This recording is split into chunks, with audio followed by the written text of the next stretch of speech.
the Quake Pro League. We are slotted in for week 9 of this epic adventure we've been on throughout the Quake scene. Of course, I'm joined by the wonderful man himself, Zoo. How you been, mate? I've been absolutely excellent. Delighted to be here in the late stages of Season 1.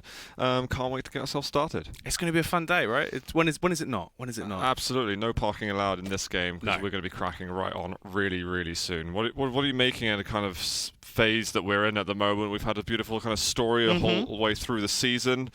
Can I ask you, what are you looking forward to at the moment? We're just going forward? Yeah. Well, in life. No, in I'm always looking forward to being with you. That's kind of, that's what gets me out of bed in the morning. But what I am looking forward to is Luca. Because we're right around the corner, Zoo. It feels like, it was 9 weeks ago when we first sat here together and we locked eyes across the room. And now we're just a week away until all the action kicks off for Stage 1. And we do know roughly what is shaping up in terms of our global rankings of who is going to be there and in what position they'll be in. So let's delve straight into that with a world ranking. Exactly. Luca is very much what we're staring at the moment. In terms of our relegations, everything is based on the global leaderboard. So there's going to be 2 EU CIS from the global leaderboard up for relegation and 2 of the Americas. It does look very much as we're still determining out of Effortless, Sip and Brick who is really going to be up in the danger zone. But Spart1e and Garpy really trying to just get as many points as possible, maybe outseed each other. I think that's the main thing we're looking at there. And we've been switching a bit between map scores from QuakeCon and also strictly for Season 1. Yeah, this might make it a little bit easier for you guys at home to understand. If you had any problems with the graphic previously, this is now a much more clean-cut version to show you what the wins and losses were from QuakeCon and now the wins and losses that we've had so far at this point in Stage 1 of QPL. And there's also something else very important for us to look at today. If you look from position 4th to, I'd say 6th comfortably, there are 3 people there fighting to get themselves into the top 4 to guarantee themselves a quarter-final position. So seeing how Cooler, Wenger and Razy fare in their games is crucial. And all 3 of them are playing each other today. It's getting pretty tense to see who can basically get a free pass on day 1. Yeah, it's heating up out there. There is no room for errors. Let's move on, though, to the EU rankings and look how they're situated, of course, in their home bracket with, of course, the main man himself, Kilson, still up on top. Yeah, absolutely. He's been gunning it, really, and, of course, we expect that from him being one of the best at the moment. Wenger being a great story for us this season. Not a single loss. Has lost a couple of maps here and there, but he has a clean streak in terms of series as they go. And moving on further at the bottom, we've got Garpy, Spart1e, av3k, who's very strong on the global leaderboard is still looking good, and there could be a possible rise by even the likes of Kron and Base, who are outside of that top 6 that I was mentioning on the global leaderboard. There's a lot of very interesting things happening in the last couple of weeks, which could make or break people as they set off in Luca. Oh yeah, well this is really it. It's crunch time for absolutely everyone with today's games and then what we have coming up with Week 10 being the last chance saloon for everyone to get those really important points. But let's move on to today's schedule and see who is actually going to be facing off first. To kick it off, av3k versus Spart1e. Absolutely, av3k, I think he's had a bit of an up and down, I dare say more down than up online season in the first stage. He's looking to get himself maybe some comfortable points, get himself up the seeding because there's an interesting bracket. At some point we'll get a chance to look at. I think that'll be next week that we'll be gearing towards that. Then you've got Hron versus Garpy. Hron looking for a solid win today to keep himself in contention for a quarter-final position. And honestly, both of these last games of the EU CIS section, Cooler versus Razy and Wenger Tox, both incredibly pivotal in terms of where it's going to see players leading towards our LAN. That looks like a bit of a gem. The last game of the night, if you're tuning in for one of them, that would be my one to watch. Wenger is always absolute bliss to witness on the server, and Tox has been looking better and better. But 4 superstar games tonight, Zoo. Completely. I'm really, really excited about the last one, but I've got to say I'm still buzzing for Cooler versus Razy. I believe this would be the 3rd time they've faced off against each other. Cooler's been getting the better of Razy. I think he got a 3-0 and a 2-1 on him. Wenger is really hoping that Razy's going to win because Cooler's the only one at the moment that stands between him and that top 4 global leaderboard ranking. So as we go through those games a bit later, we can maybe appreciate some drama and how the emotions are going between the players. Because if you get guaranteed top 8, it means you only play in the second day of Luca on the Sunday.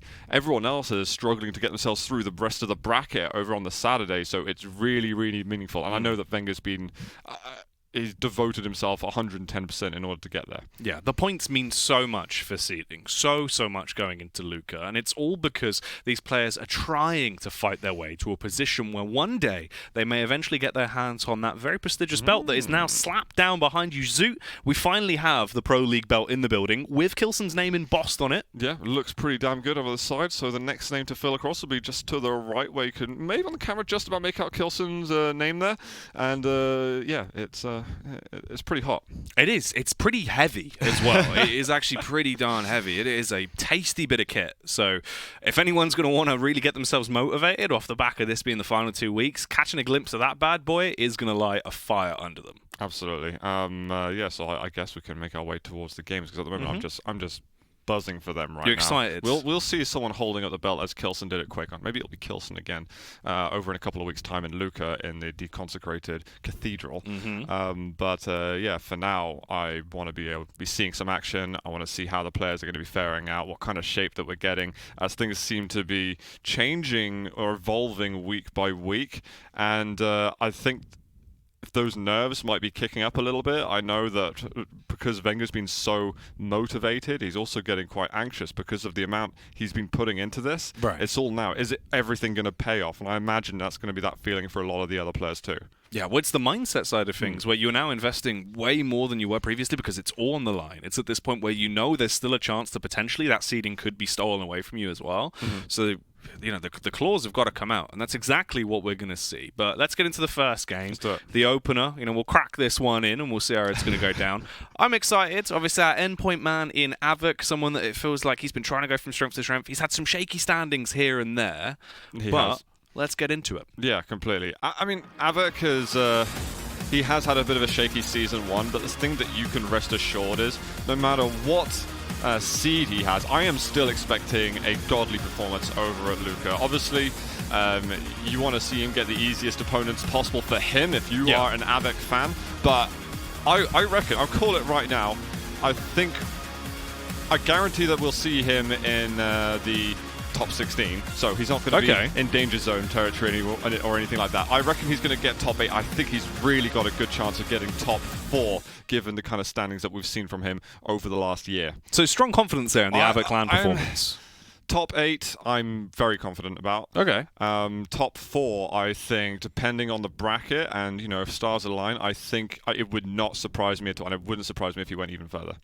All right. Well, there's definitely a lot of potential in him. You know, he's been showing that his stride's been getting way better. And I think he is one of these players that definitely has the motivation for it, which is such a key factor. If you don't have your mindset in the right position, you know, you're not just going to be able to follow through. But av3k has definitely been showing that he is quite strong. However, his opponent, on the other hand, what are we thinking there, Zoo? So is it the British Bulldog or we got Spart1e? Spart1e. We got Spart1e, okay. Superstar Sweet, my friend. I'm in the right room. So Spart1e, he's actually been getting better and better. He's got a different story too, av3k.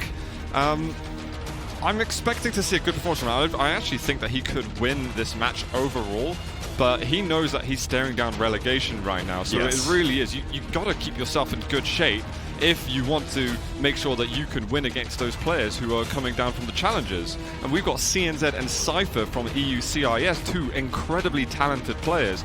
So for Spart1e at the moment, it's all about striking fear into their eyes and showing, okay, I'm gonna whip av3k's ass, and I'm going to be ready for whichever of you two I've got to play in Luka. That's the scary thing, though, right? Because surely the idea of just having Cypher teetering on a knife's edge of going up against you, it's one of those where it's going to strike fear into any mortal's heart. You know what level of power Cypher can possess. You know how strong he is inside and outside the game in terms of his mental fortitude, in terms of his game sense, just his raw aim. Like, Cypher is a bit of a god king when it comes down to it, Zoo. I don't know if you'd agree. No, Cypher's got a sort of a colourful history in terms of just how, you know, just all the accolades that he's been acquiring. The guy's been amazing. He has had a fairly quiet last couple of years, I dare say. He's someone who will always be in Quake royalty, but I think we're waiting for him to get that real standout performance. We had a top 4 from him in DreamHack Winter 2017. That's really the most that we've seen from him in Quake Champions Duel, and even just Quake Duel in general since, I dare say, 2015, 2014 possibly.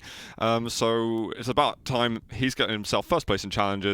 he can really prove what he's capable of. If he can get himself into QPL, we can see even more from him in Season 2. Yeah, it'd be great. I mean, he had some time away, obviously, in other titles. Has that strengthened him? Has that, weakened him coming back in? Only time will tell when we eventually get to see the return of Cypher. But for now, let's delve into the picks and bans and see exactly what is going to be going on in this series. Right. Okay, so we've got turrets and totems over on Veil. av3k's map pick. Interesting to see him pick Veil, in fact. Blood Covenant coming up next. Visor Nyx, a very classic matchup in itself, in fact. You've got the sort of a counter to Nyx's Ghost Walk, but again, it's so circumstantial. It's never as black and white as just that. And we've got Awoken. We got some straight up VQ3 madness, which is actually what I want to see absolutely from Spart1e. I think av3k's a little bit more flexible when it comes to mobility-based characters, but I think that this is a very, very strong draft from both players. Yeah. Hopefully they've had a bath too. You could imagine so. They want to be squeaky clean going into this one. No mistakes. It would also give them that increased evading. No, this looks good. All right, like get greased up. Just slip right past the rails, Zoo. A greasy bath. That's how you get ready for QPL. I don't know if that would be beneficial. I'm not sure. I'm trying to hold my gaming peripherals here. This is just slipping right out your hand. You'd have to duct tape the mouse onto you. 4 mice, just so I hope to hit one of them. I have seen your setup. I wondered why. You've got the floor mice for your feet. On a serious note, ZSX. Dan Saunders, yeah. He actually has multiple mice connected to his computer, and he will switch mice. Which is mid-game. I'm not even joking at this point. He genuinely would do that. That's ridiculous. I don't know if I've heard of any other players doing it, but I remember I used to play games versus him, and then why are you standing still for a second? I'm just changing mouse. My goodness. Obviously, I've spent years in Counter-Strike, and I've never seen anyone do that. There has been some ridiculous situations, but so mid-game mouse switch is a little bit too far. There are definitely a lot of players who will switch mouse between games and stuff, but when you're doing it mid-game, mid-map is a bit crazy. And he's also got like a sort of stack of different mouse pads that he'll just switch them out. Well, he just froze them in. Yeah, so it's like, I shouldn't have died there. I'm just going to quickly switch a mouse pad. What am I feeling right now? And you've got players like a lot of pros, and even like people like Sirius, I think Cypher, and there's some others. They might as well have binds for different configs as well. That's outrageous. Imagine just having a CD rack full of various different mouse mats and just be like, wait, 1 second, boys. Exactly. Let me just go for this bad boy right here. Yeah, that's much better. Traction's looking a whole lot nicer. I mean, whatever you feel. For me, I've always preferred just I've got my one setup. I'm comfortable with it, and I'm going to try to stick with it for as long as possible until there's like holes in the mouse pad. And until my mouse is destroyed, I'm going to just do the same thing. I don't change my config for years and years at a time. Wow! And look where it's got me, guys. Absolutely nowhere. Stuck here next to me. No closer basically to being the Quake Pro that you wanted to be. Yeah, it's rough. I excused myself out of that. I had high ping, and it was a bad excuse. I could have kept going. We can see great Russians and stuff who do fantastic things. There's no excuse. That bloody dial-up internet, just holding him back for years. In the farm in Wales. It's rough. Look at what Hell did. He's been great. Yeah, so lesson to everyone. Well, there you go. Well, that's crazy. Little fun facts about ZSX there from Zoo. Yeah. I never knew that.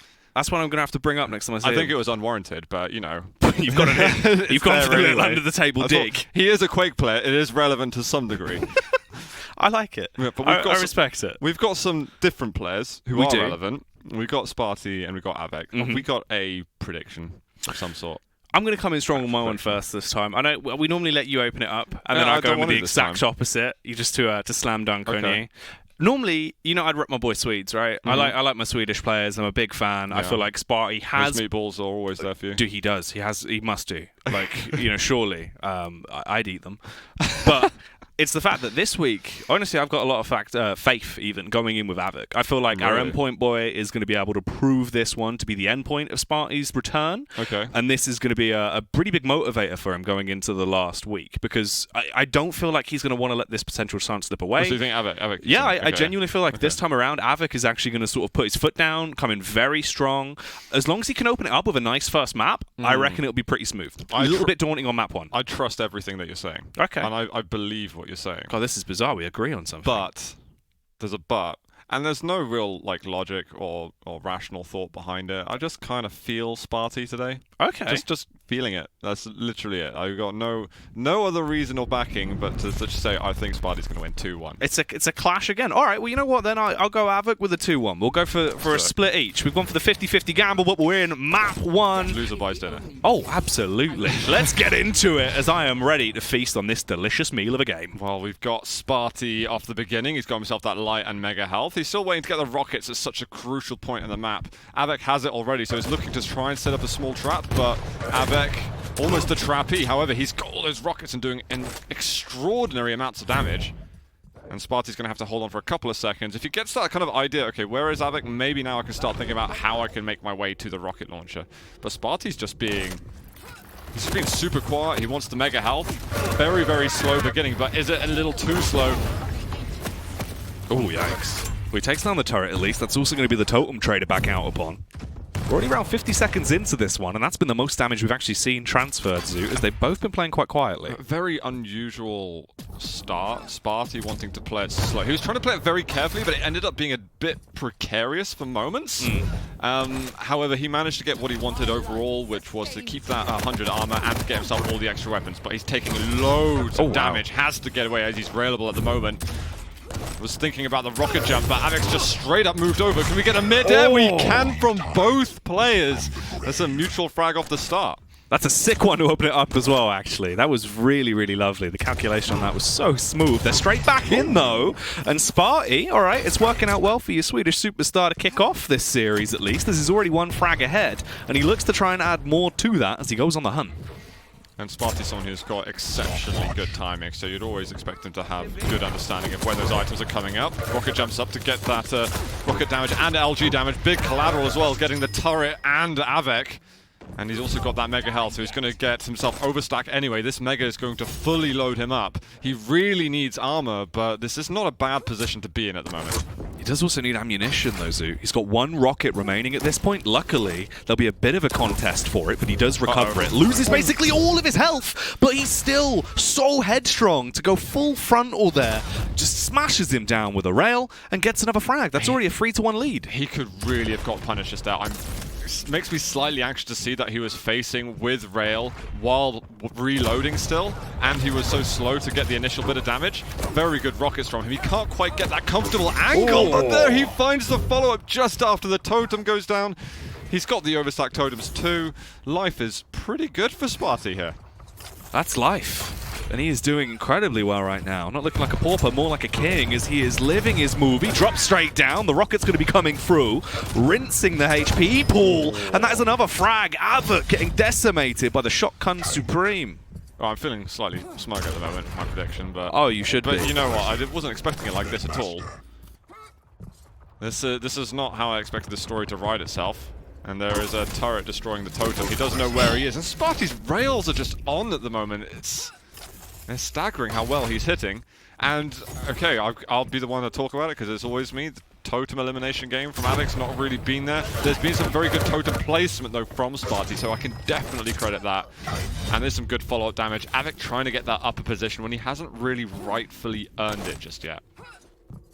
To be fair, you are right, though. It's so impactful. Being able to actually have those totems up consistently. We've had overstack, what, twice now at this point already? And we're not even 4 minutes in. It's not ideal. The turret goes down. Oh, my goodness, don't do this again. He's looking to try and get another rail frag onto av3k. The rocket goes up, at least to try and slow him down. Try and deny control of the light.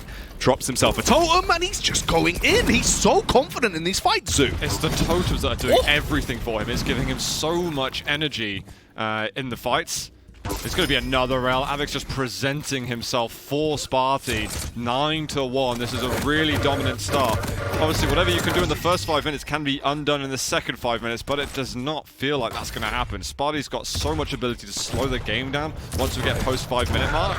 He's going to try and keep the control for as long as possible. This is a shredding. This is just sickening. It's downright just rough what is being done to av3k here so early on. We're not even at 5 minutes and he's just getting manhandled by Spart1e as if he's going to get away with not even the frag, but the fact he just survives at this point and then goes back in to try and fight once more. Oh no, the totem kill!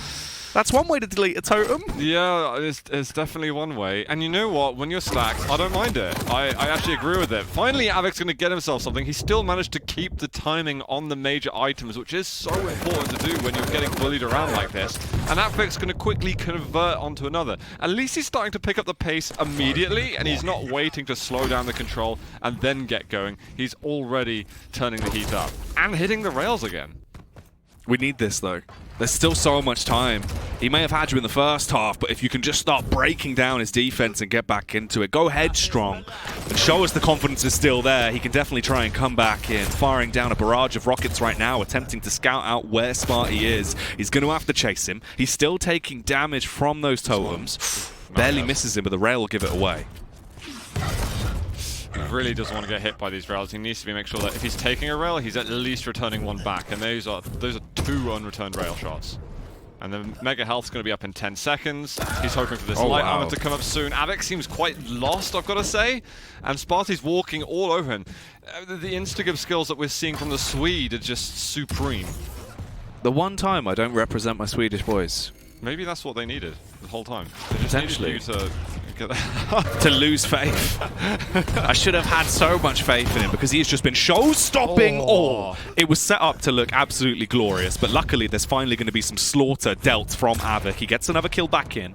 He is quite out of the loop right now in terms of the frags, but there is a chance if he can start chaining these kills together, this would be a prime opportunity. He does smash his way through a majority of the stack on Spart1e. He's still alive, but the missed follow-up is going to be the difference maker. So this isn't too bad because he's got himself the rocket launcher. Ammunition's looking good. He can now start to chase. There's 5 seconds until the heavy. If he can prod out one rail and then go to heavy, he's keeping a good eye on things. He doesn't spot Spart1e there, who's going to keep his stack going a little longer, but av3k's getting more and more powerful, and he's going to try and do what he can with the time he has left.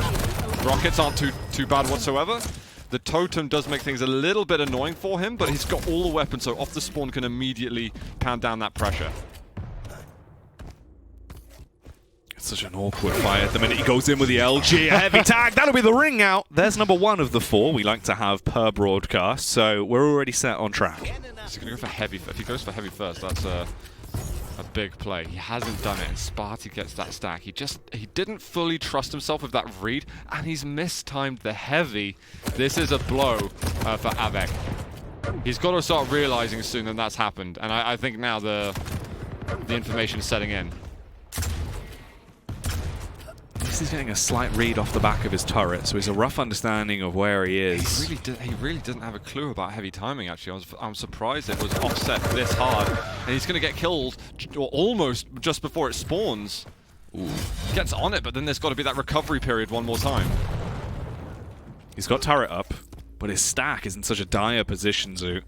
It really feels like his confidence has taken a knock in a lot of these fights as well. He does try and initiate here, though. Turret goes down. Good placement. Should be quite an annoyance into the fight. Again, so low. Spart1e going to be able to just force him off. This is incredible for Spart1e. It makes his life so much easier. He's slowing the game. I mean, the amount of frags that he secured at the beginning, it would be a miracle for av3k to make it back. There's been some positive points for him, but you've got to somehow be able to keep up that pace for 5 minutes straight.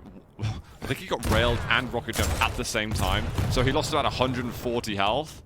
And again, that recovery period sets in. Spart1e inches closer and closer to victory on av3k's map pick. And I mean, when we get to the end of the scoreboard, I'm very curious about seeing Spart1e's rail accuracy and damage. I feel like he's done at least 1,800 damage. It's been insane. It's just funny to do that on this map because rail is such an unusual position, which is away from the items. Yet Spart1e's been everywhere. And he is just hitting each and every one of them. Genuinely, it feels like I've only seen him miss like maybe 7 rail shots throughout the game, where he's just gone for a couple of openers. Again, this should be the frag with the rocket as well. 16-6 with still 55 seconds on the clock. This is just savagery that is coming out from Spart1e. Yeah, so av3k had this sort of string of plays that's worked out. That didn't pan out in the end. He lost his control, and at this stage it's kind of desperation. You just go in for the frags, trying to get yourself as many points as you can. He managed to have the heavy timing still, but what can you do when Spart1e's landing rails like that? I haven't seen him this consistent with the rails for a decent amount of time, and I'll forgive him for the self-inflicted death there. It's also mental, just that previous fight, the fact that he had 2 HP and he was just like, oh, you know what, I'm just going to face it the whole time. I'll literally just hold, I'm going to get the kill. He must have so much adrenaline pumping through his veins right now that he just feels unbeatable going into this. This is probably going to be the GG called at this point, as the game should be shut down.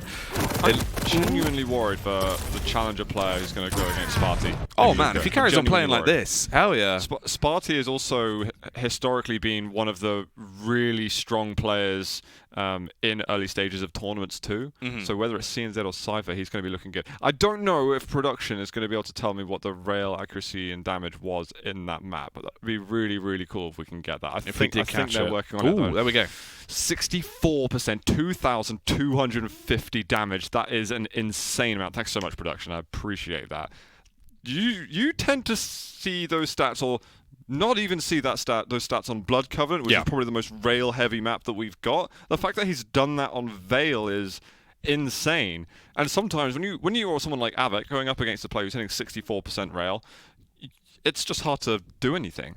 It's really difficult when that player is kind of beating the odds that often. It's just bizarre as well, because the fights he was taking, like, the odds were stacked quite heavily against him in a good majority of the scenarios he went for, but he would hit shots that you shouldn't be landing. He was just so confident to continuously basically smash his head against a brick wall, but do damage time and time again. Spart1e there really just playing out of his mind. I think that's one of the things that we can take away from that. He had such a tremendous game one. No, it's been phenomenal from him. I wonder if he can keep it going. I do worry about this sort of rail-heavy strategy, because there were a couple of instances there where if he didn't hit the rail, he was positionally in a very awkward position. Yeah. I'd say more often than not, it was actually incredibly sound play, but there was definitely a couple of instances which put me on the other edge of my seat, let's put it that way. I think that's what made it look so ridiculous as well, is the fact that it was literally like close range to mid-range fights where he would still favor the rail. Maybe like once or twice we saw the shotgun come out, but that was about it. Rocket usage was pretty minimal. Like it was all rail all the time. Yeah. Which is absolutely crazy. A sickeningly good opening map from him.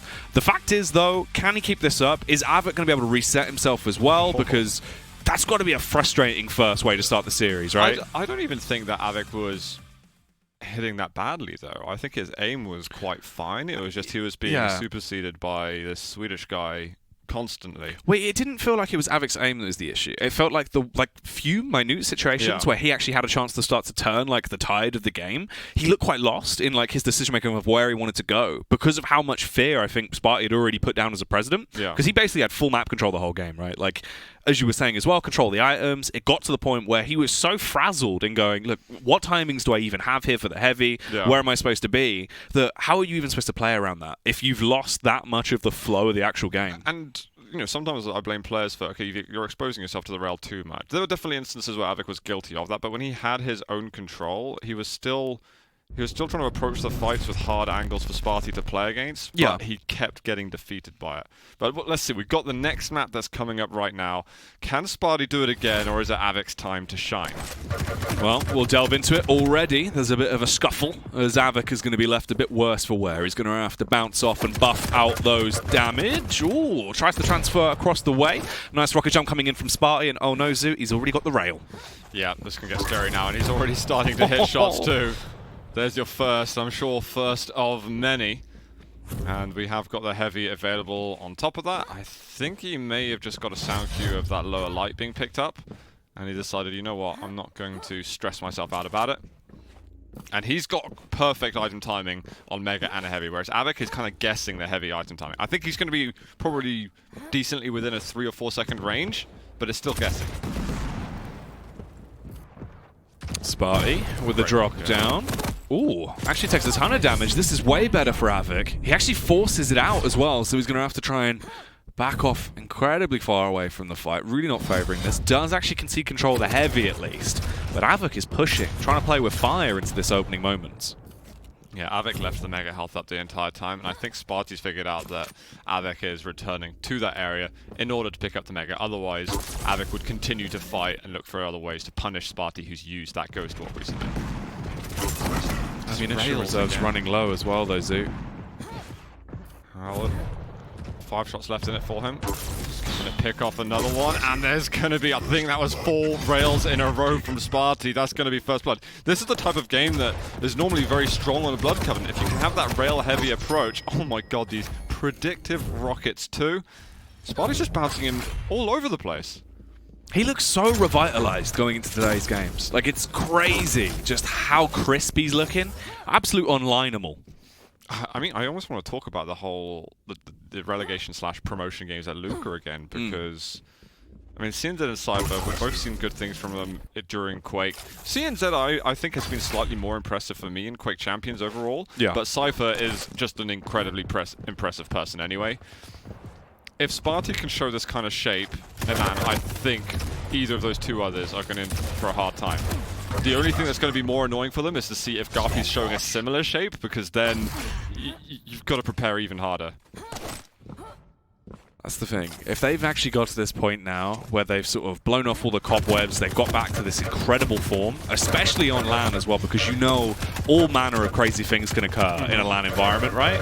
Yeah. It's going to be way harder. It's by no means going to be a cakewalk. Sorry, I was waiting for that last machine gun bullet to hit, and Spart1e eventually got it. It's not a rail, so it's slightly different for him. Yeah. Bit of a deviation from the norm there, considering it has just been an all-day rail. I'm wondering if we're going to get the Tox click on the rail, though, from him, or if Spart1e's fully clued into it. Considering he was using the HMG, I'm guessing he's already discovered that.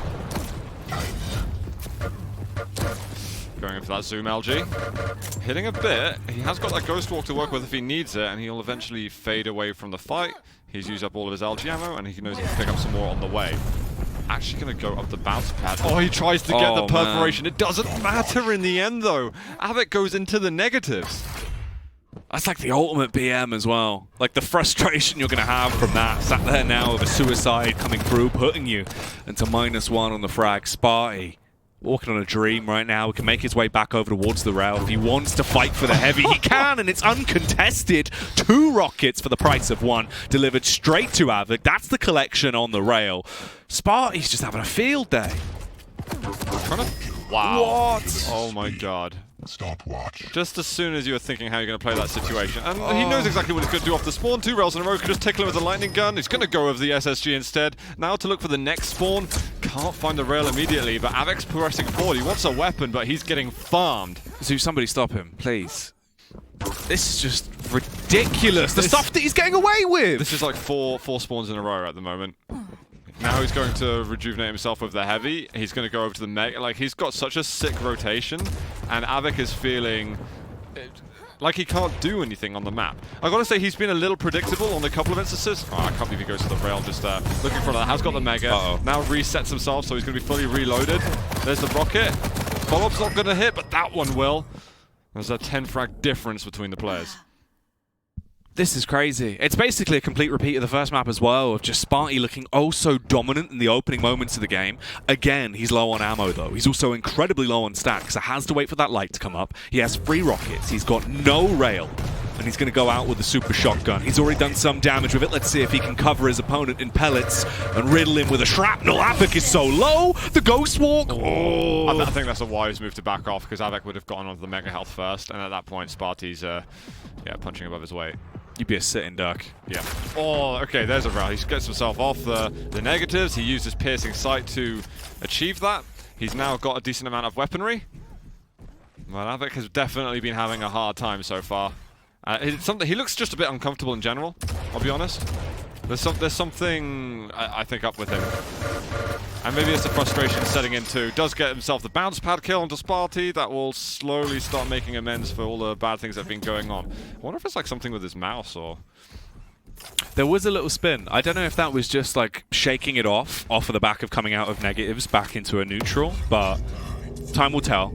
We're not in that much of a worse position if you think about it, really. Like, 8 frags in 4 minutes is doable if he can just get his head in the game. That's all we need to see. This is a good way to start it off as well. The LG to smite Spart1e. Potentially, there could be a bit of a comeback on our hands. It's very possible versus a Nyx, especially if you can really punish hard while that Ghost Walk is down and get those kind of spawn kills that Spart1e was getting previously. Spart1e's hitting the HMG hard, and I just can't find those rail connections. 1 rail landed helps so much at that point, because it means he could possibly get the kill more easily on this heavy armor spawn. But rails are missing. This is not, it's not like what we're seeing from Spart1e, who seems to be stringing together all of them.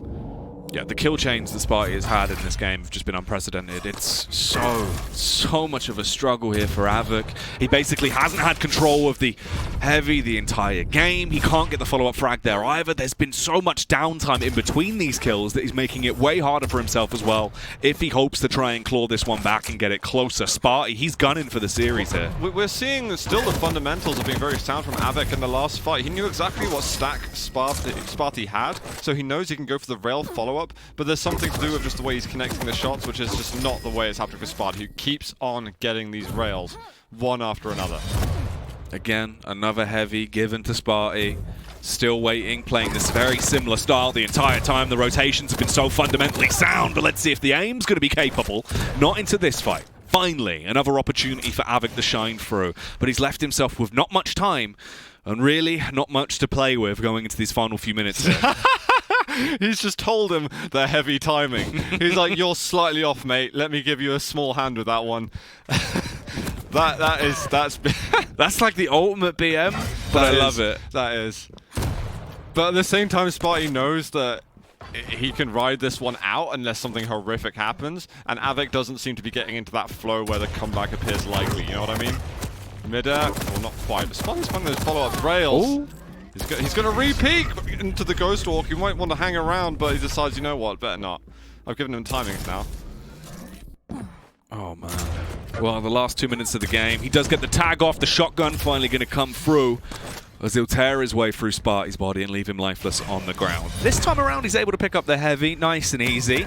And here comes the fight. Tri-bolt in hand, fires out 3 shots to really try and put down some kind of full stop, but it's going to amount to nothing. Spart1e is back on top, and he looks to assert absolute dominance. He wants to rule with an iron fist, and that is what he is doing. 15-4 here, Zoot, as we come up to 9 minutes. One thing that was really cool on this map that I think a lot of people dueling could learn from is just the way that Spart1e's been controlling the spawns. I think that av3k's played into it a little bit, but hasn't expected it to be like 4 in a row.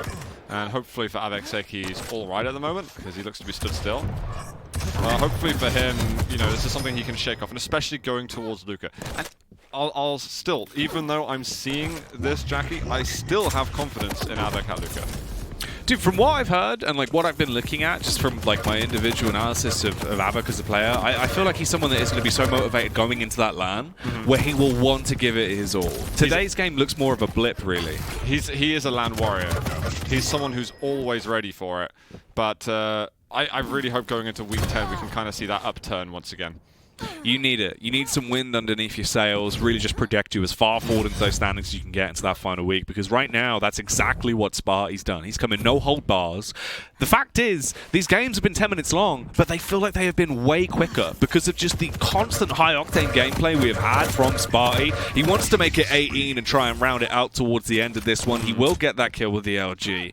It's just crazy. How much of a bloat he's getting on the frags here is going to just be wild for his standings. Ooh, okay, av3k's finally getting a couple of rails to go, and it's right in the last seconds of the match. And we will have one more map between these two, but it is Spart1e guaranteeing himself 4 points now, hoping to get himself 8. But, you know, the unfortunate thing for Spart1e is he's still going to be up for relegation, hitting it over 60% rail again, close to 2,000. I don't know how he did less damage with the rail than he did on Veil. That, to me, is insane, but it's still a lot of damage with the rail. The difference on the just control alone as well. The fact it's a 12-5 split on the heavies, like, he literally had complete control of the heavy, even to the point where, as you said, he was just BMing him. Yeah, like, hey, do you want the timing, mate? Here's my little charitable donation towards you. It's like the most backhanded kind of compliment. It's just like, here you go, mate. Just so you know. Yeah. Oh, that's rough. You even do it in the first minute of the game, though. If someone really did that, then I love that kill hit. There have been so many great rails, but some of the rockets occasionally from Spart1e have been absolutely fantastic.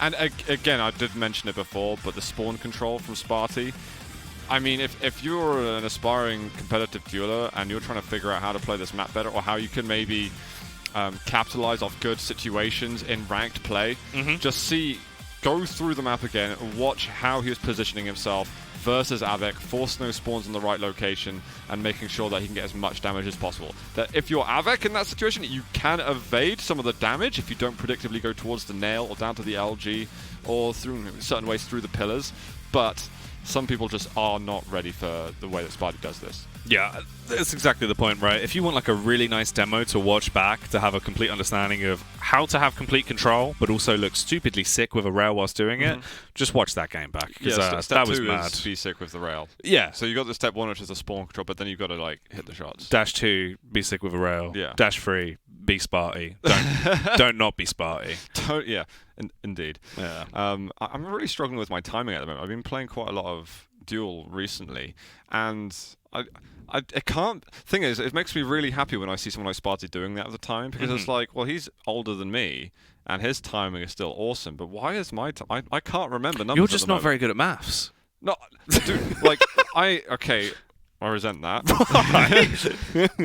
My mental arithmetic has been trained vigorously through Quake Duel. Right. Because it used to be plus 35, plus 25, yeah, and now yeah. it's just plus 30, so you'd expect it to be more simple. So if anyone said like a number to me, it's like 13, and I know the Heavy would spawn at 38, and now 13 is obviously 43.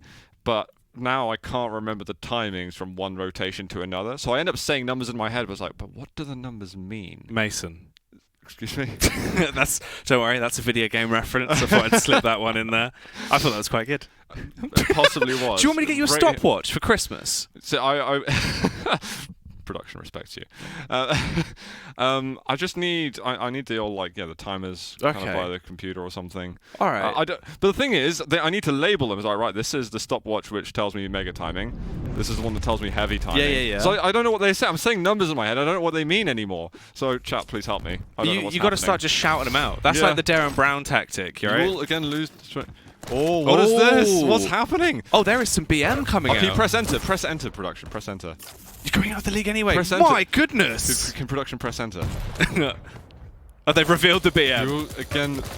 Oh, I like this. This is the kind of spice that we need, Jackie. Dude, I don't get to experience this much. It's very rare when you actually get to see like the pure BM come through. All right, this is going to be a bloodbath, boys and girls, as we are in av3k versus Spart1e. Let's see where this goes in the third and final map. Spart1e has taken the series, but av3k will take first blood. Let me tell you, this is actually just how confident av3k is on LAN, I think, compared to online. He's a different animal. I think someone else, that's a wonderful first kill for av3k. Someone who's similar to this, but I think manages to be able to get his online performances a little stronger, is someone like Cooler, who can level himself up exponentially going to LAN. It's very exciting to see someone kind of feel like this and feel motivated to keep pushing. Apparently the direct quote was that he said, "Give me the timings next time we play on LAN." Oh, really? Yeah. Dude, he's always been a strong LAN player. That's why I was kind of saying, like, he's going to be motivated going into Luca. That must have really frustrated him. He didn't like that, the timing thing. Because av3k's made a couple of timing mistakes this series.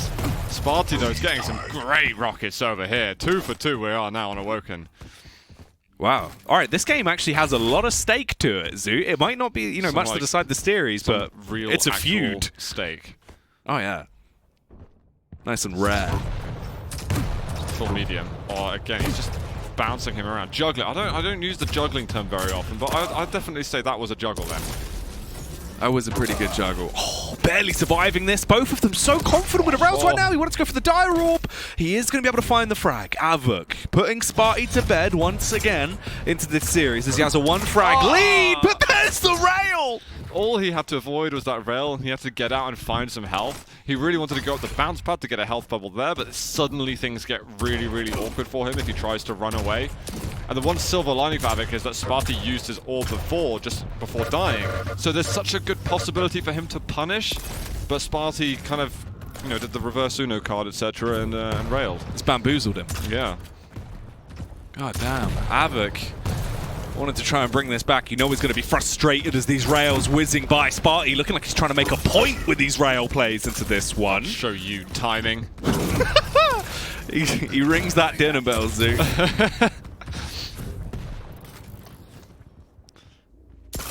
Spart1e's definitely offered his rails on this map. It's not the same that we saw on the previous 2. Yeah, but I think it's also like he's overcommitting using the rail, literally just to prove a point with it.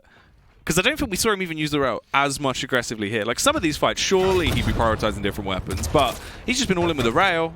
Oh. There's a bit of shots landing there. Shots have been fired in multiple different ways today. You're not wrong. That's the best I can do, sorry. You're not. That was good. I appreciate that one. That one's going on the fridge. Brilliant. It's slowed down again, though. I think av3k realized he's so out of control that he can't even challenge to do damage on items that it's like, right, I've got to play the turtle game now, and we've got to avoid a fight for, you know, maybe a few more moments. This is about as far away, as close as av3k wants to get to Spart1e, where he can try and get those free rails off, which haven't worked for him, so the game should, hopefully for his case, slow down again. Okay. You're so early for this item. Spart1e, do you want to give him timings one more time? Oh, looked like it was almost going to be the actual awkward ring out as well. He gets the frag. He's going to be able to delay the timing even more on the Mega before he goes for the pickup. So this is just going to throw the complete flow of time even more out of whack for av3k. Spart1e finally has another frag lead to play with, and the Dire Orb's back up. The rails are now hitting as well, which he was struggling with for a few moments. Or is he going to get the follow-up frag? It seems like he will as he commits in there, smiting av3k and making it a 2-frag lead to. So I'm just kind of whiffing the spices again. To me, it feels like just av3k is sort of a man of honor, and he felt that what Spart1e did to him in the last round was dishonorable with the timings. Do you see where I'm coming from? I don't necessarily agree. I just think it's funny, right? Well, it's one of those where it depends how you take BM, right? When people do it to you, because if you let it get to you, it does stuff like this where it could really frustrate you because you're just like, why would you say that? When if you kind of just take it on the chin and then make players eat their words, way better. Yeah, but you know, in fairness, av3k has been having his best map so far in the series. He's getting himself another kill up at Connector. He's going to have the Mega health in a moment. He's going to try and up his health a little bit. LG to fight him. He'll still get the pretty much capped out HP.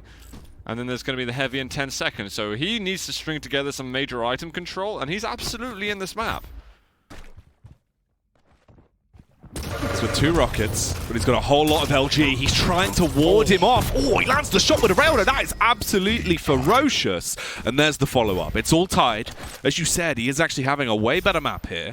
It's 5 frags apiece, and he's looking to try and gain 1 more. He's just won himself the Mega health area. Trying to see if he can get an angle to punish on that fadeaway rail.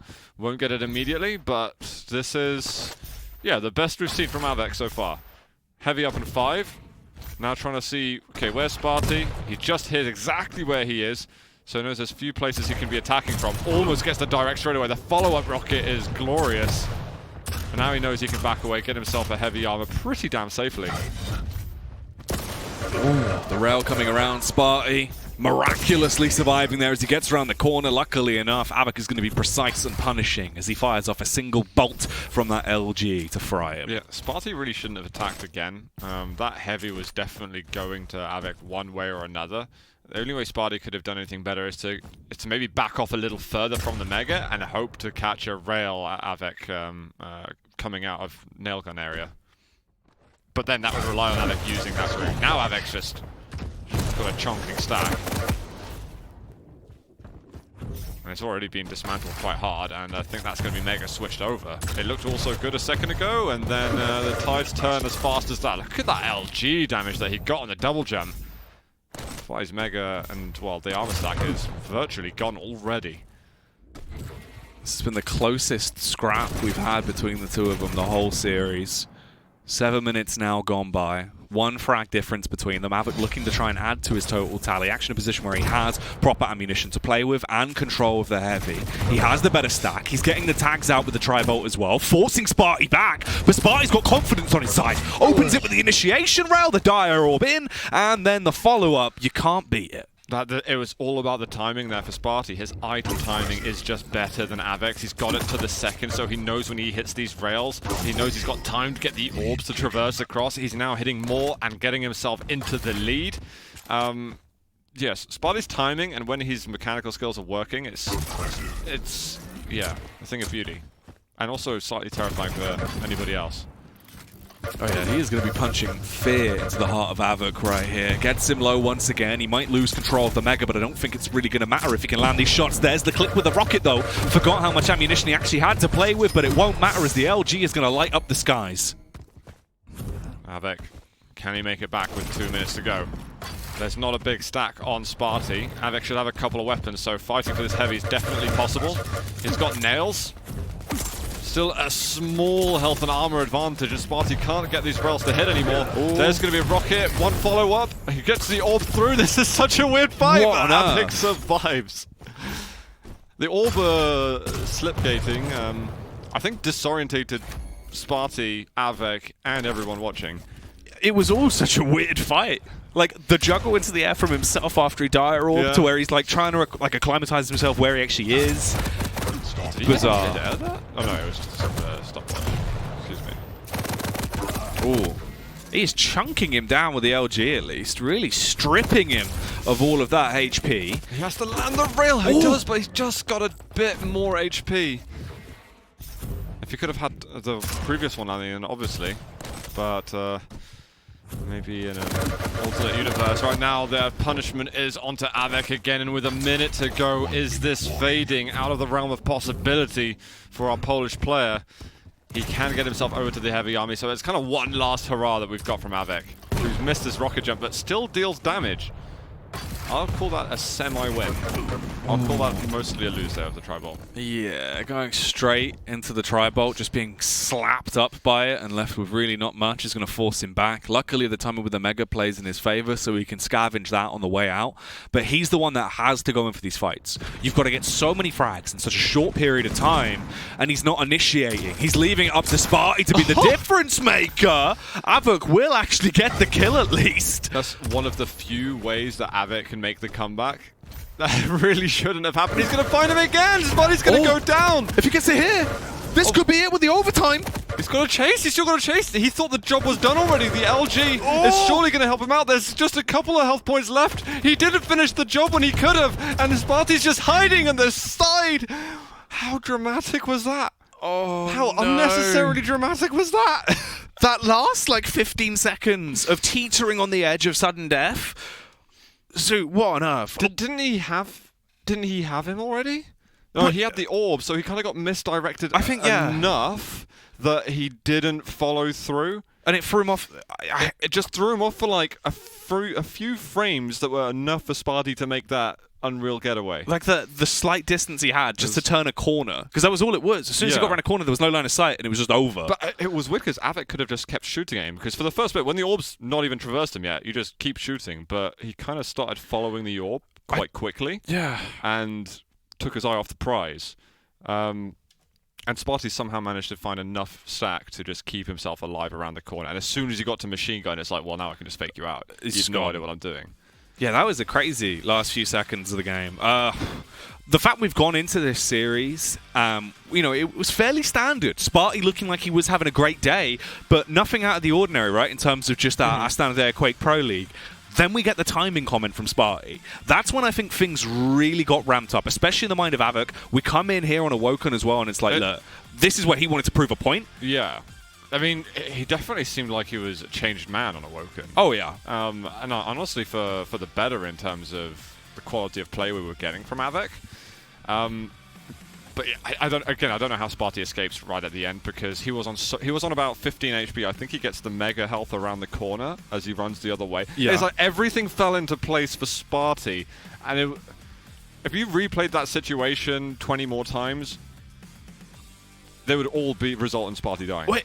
It's also even just the fact, like, the fight, when they initially started that, like, fight, when they were over towards the alleyway towards Mega, like, he was on, what, maybe 15, 20 HP? It was basically up at this point. It was just before Spart1e had making the runaway. This is where he gets So that was the escape? Yeah, I mean, it'd be awesome to see the bit of banana again, but that's never mind that at this stage. That's crazy. Yeah, it's insane how Spart1e gets out.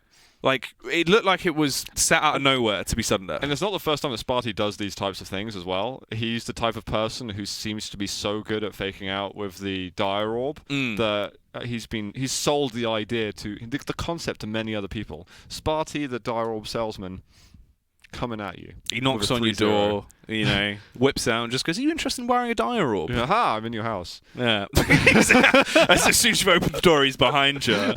Oh, man. Oh. Very good, though. Ridiculous. I didn't actually think the result would pan out like that. I thought Spart1e could eke the win, but the first two was just a smashing. Yeah. Like, it was a Spart1e showdown. The last one was just a super fun duel where there felt like there were some emotions attached. And Spart1e doesn't really get angry. He gets a little bit defensive, I think, sometimes. He can he can definitely rage, but he's not someone who's like personal with people, you know, in that way. It's all kind of jokes to him. Well, that's the thing. I feel like because there wasn't really much of a back and forth, it was more just av3k said his piece afterwards for being frustrated. I think Spart1e probably just went into it feeling quite smug of just I've broken your mentality, like you've just given up into this. I think also realizing that he'd maybe unleashed the demon at that point and was like, right, I've still got to be screwed on here. It was a very weird first minute of play because it felt like they were kind of settling into those emotions, and then everything just began. They had to channel their anger as the anger turned into hatred, and then they were able to control the force. But that is the end of the first series, Zoo. Definitely one to remember. If you did miss it, go back and watch it. There was some actual fairly highlighting moments in there. That was good. That was a good way to start us off here, Week 9 of the Quake Pro League. Do not go anywhere, though, as there is still so much more to come on the broadcast. We'll be here. Production will be here. Hopefully, you'll come back for more, as we still have 3 more fantastic series to go tonight.